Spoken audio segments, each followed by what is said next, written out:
Hi everyone! Gumawa ako ng papaitan. Kung ano yung meron, yun lang. Basta timplang papaitan ko siya, guys.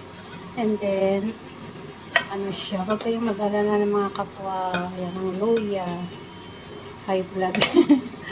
Puro laman po yan kasi biel ko ang aking ginamit.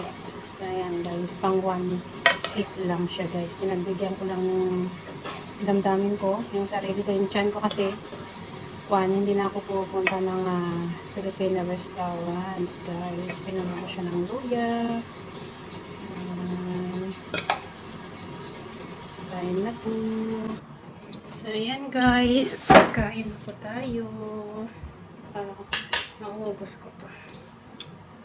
Thank you, Lord. Ako'y nag-pray muna bago ng bukas ng so, ayan guys. Papaitan.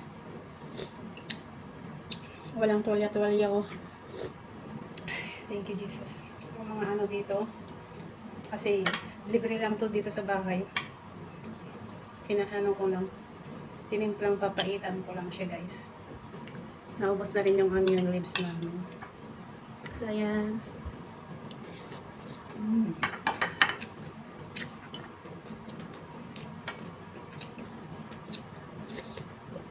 Alam nyo ba guys, para maging mapait? Lagyan na siya ng yung pinagpigaan nyo ng lemon. Yun, ilagay nyo pag linalaga nyo na po. Para mapait. At saka pati isang gamitin nyo para may papaitan talaga. Ang sarap nyo. Puro laman lang kasi. Wala siyang taba. Yung mga laman ng isang baka, gano'n. Okay na to, basta timplang papaitan. Okay na.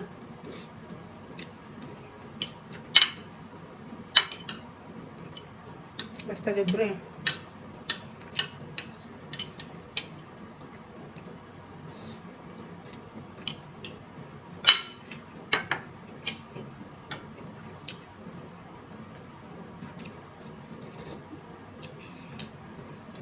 Sarap ng asin ng asin at yung pait niya.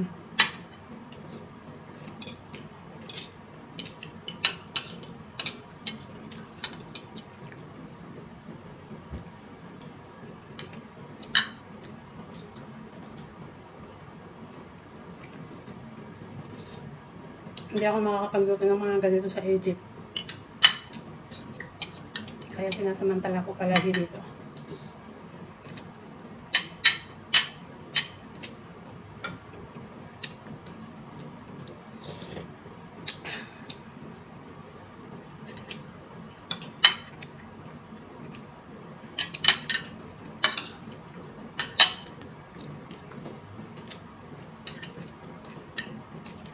Itong isang serve lang niluto ko. Friday bukas, guys.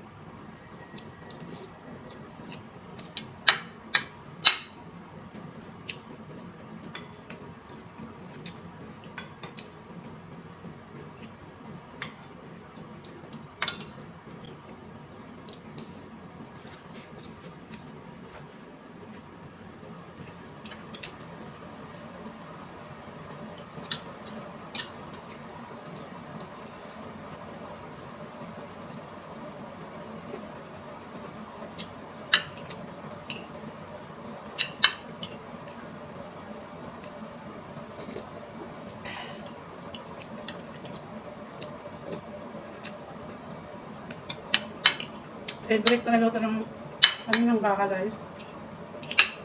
Papaitan at beef stick.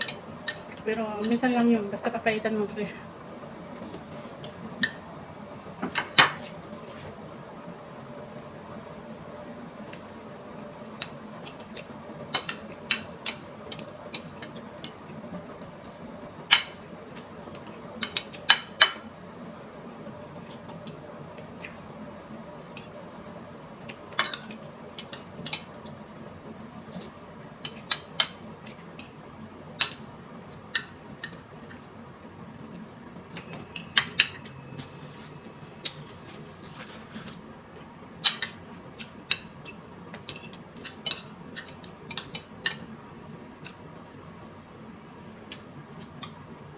Mamaya ako maglagay ng luya.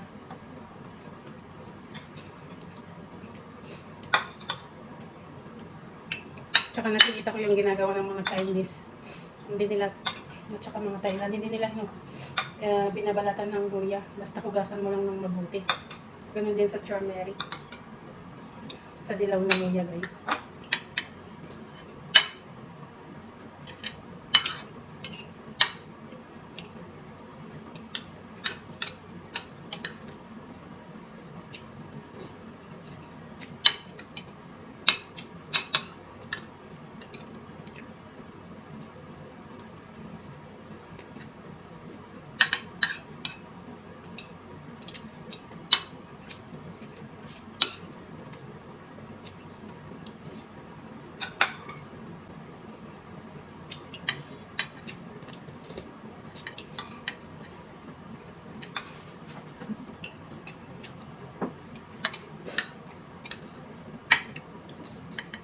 Mm.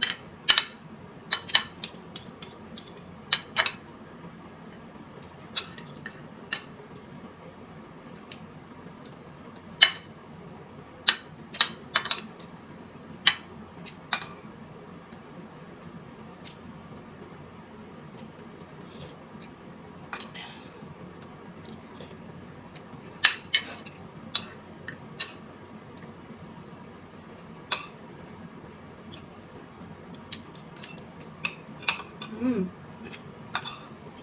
Satisfy. Kain na rin kayo dyan.